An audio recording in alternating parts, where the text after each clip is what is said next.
suatu hari, hiduplah seorang anak dan ibu di sebuah desa yang bernama Teluk Sungka. Ibu ini memiliki seorang anak gadis yang bernama Sherlyn.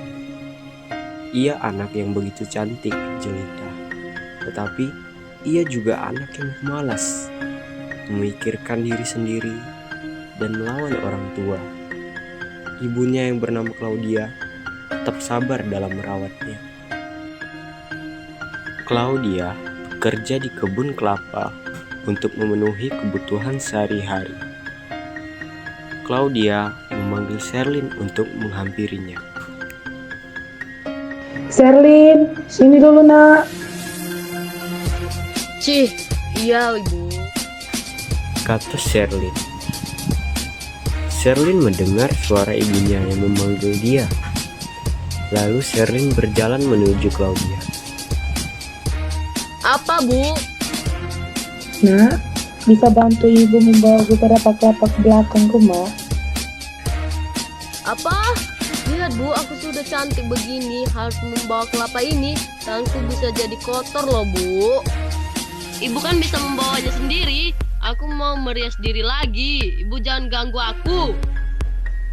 Kata Sherlyn dengan muka kesal. Lalu ia meninggalkan ibu. Sherlyn pergi meninggalkan Claudia di kebun dengan suasana hati yang buruk. Claudia hanya bisa bersabar melihat tingkah laku anaknya. Di malam hari, Sherlyn ingin merias wajahnya. Dan saat ia membuka bedaknya, ternyata bedaknya sudah habis. Sherlyn pergi ke kamar Claudia untuk meminta bedak yang baru. Ibu, Kenapa nak? ibu, aku mau beli bedak. Bedak itu sudah habis. Boleh nak. Tapi bu, aku juga mau beli beberapa make up untukku dan juga belinya di kota bu. Nak, uang ibu tidak bisa membeli beberapa make upmu. Dan kenapa harus di kota? Di sini juga ada nak. Pokoknya uangnya harus ada bu. Dan aku maunya di kota, tidak mau di sini, titik.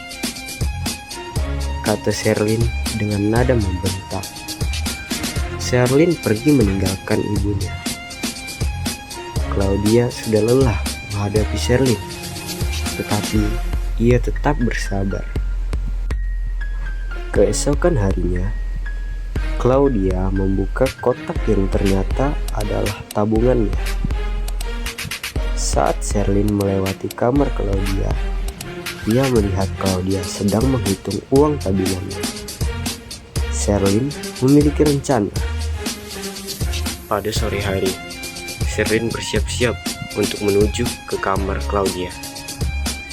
Ia ingin mengambil uang tabungan Claudia. Sherlyn membuka lemari Claudia dan membongkar isi lemari Claudia demi mencari kotak tabungannya. Claudia berjalan ke arah kamar. Ia melihat Sherlyn sedang memegang kotak tabungannya. Sherlyn, apa yang sedang kau lakukan? Kata Claudia dengan tegas, yang berjalan cepat menuju ke arah Sherlyn dan memegang pergelangan tangan Sherlyn. Biarkan aku pergi bu. Nak, jika engkau menyayangi ibu, tegaklah di sini. Jika engkau tidak menyayangi ibu, biarlah Tuhan yang memberi balasan. Sherlyn mendorong Claudia sampai tersungkur ke lantai. Lalu Sherlyn membawa barang-barang Claudia keluar.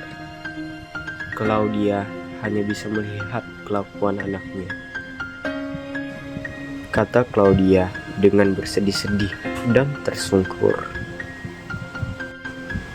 Pada malam harinya, Sherlyn telah sampai di kota dan membeli beberapa perlengkapan make up. Saat ia berjalan di lorong sepi, ia melihat ketiga pria yang berjalan menuju ke arahnya. Lexi, lihatlah, ada seorang gadis itu. Kata Alif dengan rasa penasaran dan sambil menunjuk ke arah Sherlyn. Iya, Fayat, kita apakan gadis ini? Kata Lexi yang memiliki maksud tertentu. Fayat tahu apa yang dipikirkan oleh Lexi. Fayat dan kedua temannya menghampiri Sherlyn. Hai gadis, sedang apa yang kau lakukan di sini? Kata Fayat dengan nada menggoda. Sherlyn melihat 3 pria datang menghampirinya. Sherlyn merasa takut. Ia ingin berlari, tetapi tangannya digenggam oleh Lexi. Sherlyn tidak tahu harus bagaimana. Ia mengingat tas dan belanjaan yang sudah ia pegang. Sherlyn hanya melemparkan tas dan belanjaannya kepada Lexi supaya dia bisa melarikan diri. Kini Sherlyn tidak mempunyai apa-apa.